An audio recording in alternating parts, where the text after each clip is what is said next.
Hi everyone, welcome back to my YouTube channel. My name is Neelam Ahuja. You can also find me on Instagram at neelam.ahuja. I want to spend some time talking to you about the Roe Margot tote today. It's a video that I have been meaning to get to for quite some time, but it's a little more complicated because she is a substantial bag, so there's a lot more points to cover. On that note, this video will probably be slightly longer than the other ones have been to date, but I'm really just going to get to the essential points, and this segment will focus on the 15 in particular because it's the one that I get the most questions about, but I am going to do a little bit of an overview on all the sizes. The Margot tote is a top-handled tote that comes in 4 sizes, the 7.5, 10, 15, and 17. What that refers to is the width of the bag.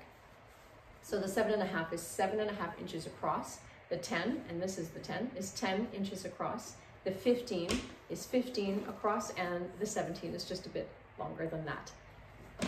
The 7.5 is 7.5 inches in width, 6 inches tall, and 4 inches in depth. The 10 is 10 by 7 by 7. The 15 is 15 inches in width, 11 inches tall, and 9 inches in depth. And the 17 is 17 inches in width, 12 inches tall, and 10 inches in depth. So they go up in small increments. The bag is available in a multitude of colors and fabrics as well. I should say fabrics, but skins. There's smooth leather. The 10 that I have here is in a smooth. I also have the pebble in the 15. It comes in suede, that's the latest version. I've also seen it in alligator and canvas colors. A whole bunch of them, black and cream, burgundy, chocolate brown, elephant gray. There's so many of them, it's really just a matter of figuring out what you're looking for. The 7.5 and the 10 both come with removable crossbody shoulder straps. The 7.5 strap is adjustable. The 10 is not. The 15 and 17 don't come with the shoulder strap, but the bag itself is too large, so it really doesn't make sense to include it anyways. I think of these smaller bags as more of a day to evening look. The 7.5 is especially, I think it lends itself very much to an evening look. They're more structured, and if you plan on carrying them crossbody, just be aware that they do sit away from the body a little bit. And be mindful of that if you're looking for something that's slim and just flat against the Margot isn't really your bag. So now to the 15. It's a dual top-handled tote. At the side of the bag at the bottom, you'll see the Roe signature gold stamp.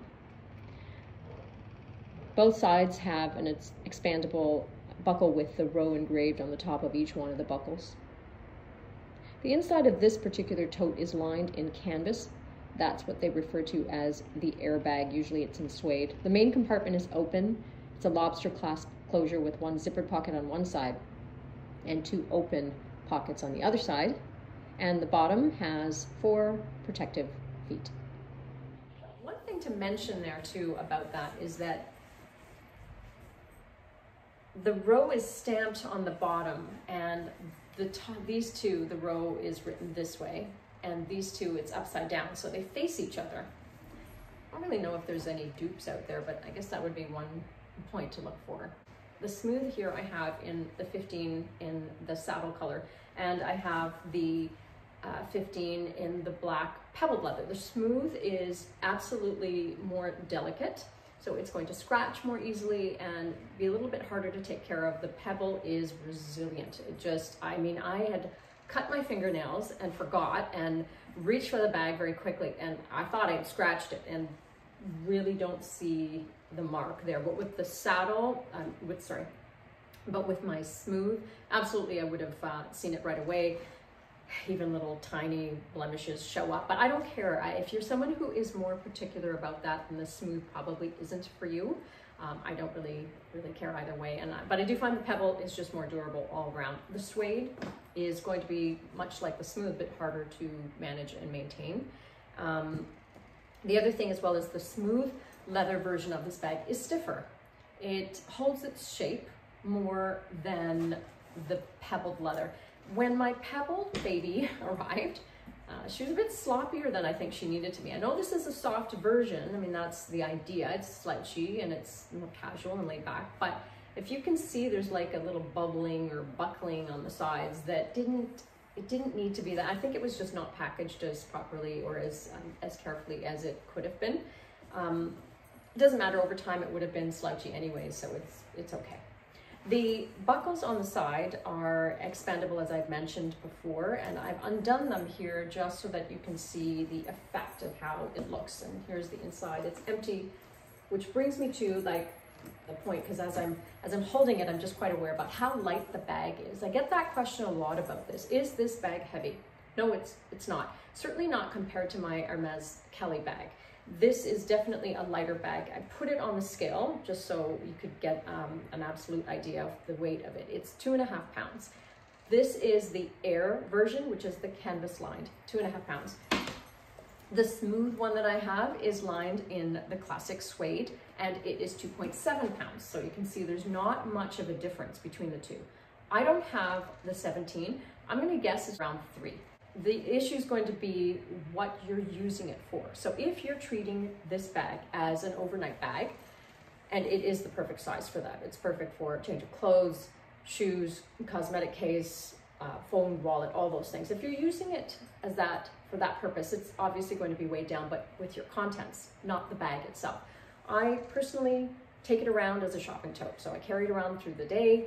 I have my wallet in there, and I don't need to take a shopping bag from the store I've made a purchase from. I just throw it in here and off I go.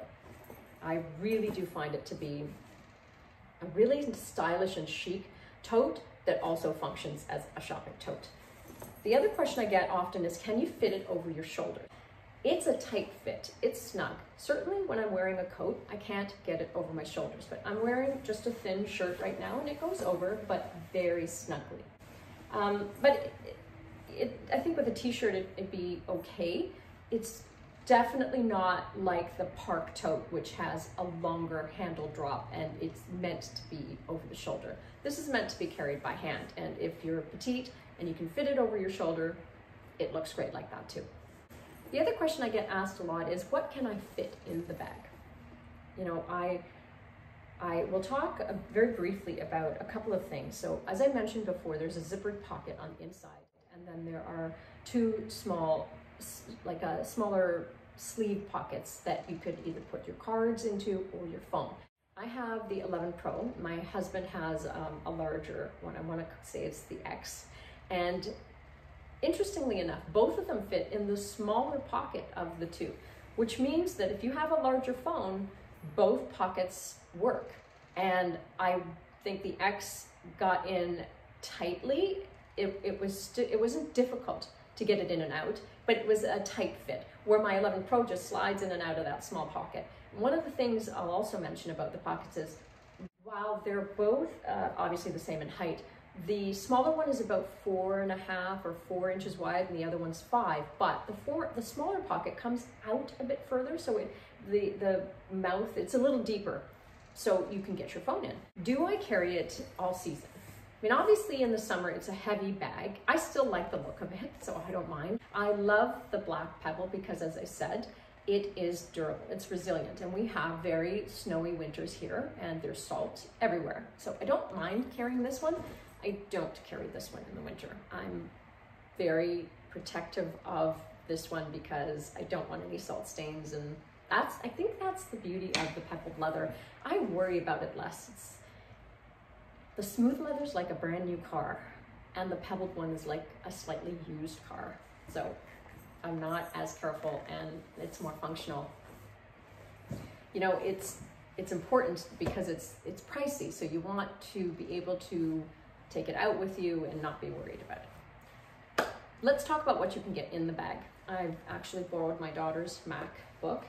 She says it's the 13. I measured it, it's 12. I guess Apple calls it the 13, but it actually measures 12 inches across. And I wanted to show you, when I had the buckles done up, it still fit, but it was a little trickier to get it in. So to make life easier, I've unbuckled it. And I think it's actually kind of a cool look with the buckles undone anyway. And this is her MacBook, and it very easily, oops, it does very easily go in. And then of course, because you can fit it very cleanly on the side there, you still have a significant amount of room for the day. As I mentioned though, the bag itself doesn't weigh anything. The MacBook does, and that's heavy. So if you are going to be getting more things in there and you're trying to take it to and from work, it's a heavy load. I've got my change of shoes, so you're going in heels or you want to be able to change into your sneakers. I know, I cleaned the bottom. They go in quite nicely, and even then, I'm gonna see if I can do this without spilling the contents of the bag. I want to be able to show you. Look at how much room there is in there. There's still so much room in this bag. I imagine the 17, of course, with the extra couple inches, just has that much more all the way around. So it's a really, really great functional daily bag to use as in place of a briefcase. I think what you need to consider, I guess, is how far and how long you're carrying it, and are you going to be able to manage that load? It's not a question of will it accommodate it, because it absolutely does. Which brings me to, I guess, the key considerations here. What color do you want? What size do you want?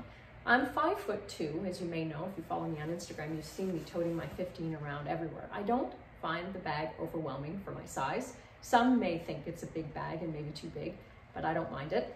If you're my height or even taller, the 17 is no big deal. In fact, when I was about to film this, I went to go grab the bags to have them to show you, and the 10 was off in the corner and the 15 was in front of me. From a distance, I couldn't tell if I was looking at my 10 or 15. The 15 seems small. I think it's over time I've become so accustomed to the size of the 15 that now that seems small to me, and I'm thinking, I think I need the 17. So at 5'2", I'm contemplating the 17, and I won't have an issue carrying it around. I don't think that is something you need to worry about, whether you get the 15 or 17. It's going to be either you do the 7.5 or 10, or you do the 15 and 17. Those are the bucket categories, because the 15 and 17 are overnight bags, great oversized day bags, and the other two are more refined and evening looks. The styling of these bags, endless. I really like both of them. I do favor the 15 because it's an edgier, cooler, more laid back look. I've styled it many times in many different ways. I like my 10. I like it very much, but it's when I wear the 10, I feel like wearing different things with it, like heels, or there's something that makes me feel it's more feminine, I guess is what I would say.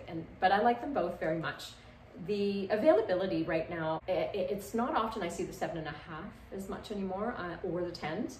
The 15s and 17s are far more common, and it is a more classic tote. Check all the usual suspects. Mytheresa, Matches Fashion, Net-a-Porter, Saks, Nordstrom, Bergdorf, Neiman Marcus, all those places. And I guess it really comes down to the size and color combo you're looking for, and whether or not it's available at the time that you're looking to spend the money, which gets me to price. I actually made notes on this because there was a bit of a variation in price. So the 7.5 is around $22.50 US. The 10, I've seen it as low as $3,000 and as high as just under $4,000. I don't know why there's such a variation. The 15 is around $4,000, and then the 17 is $5,400, all US dollars. That's a lot of money to spend on a bag. I mean, the 7.5 and the 10 are 3 and under, or so if you manage to get the 10 at a decent price, if you do your hunting. But when you're talking for the 15 and 17 north of 4,000 with taxes, that's a significant amount of coin to shell out for a bag. And if you're able to, and you're questioning which one to get, and neither one is an issue from an affordability perspective, I'll say go for the 17. Go big or go home kind of thing. It's just a couple more inches all the way around, and you're already getting an oversized look. It is the more updated style size, and I would do it in black. If I had to choose a color, I would absolutely do it in black, because when you're spending that much money, you want a color that's not going to have denim bleed onto it. You want one that's going to go with everything, and you want a color that you're not going to tire of.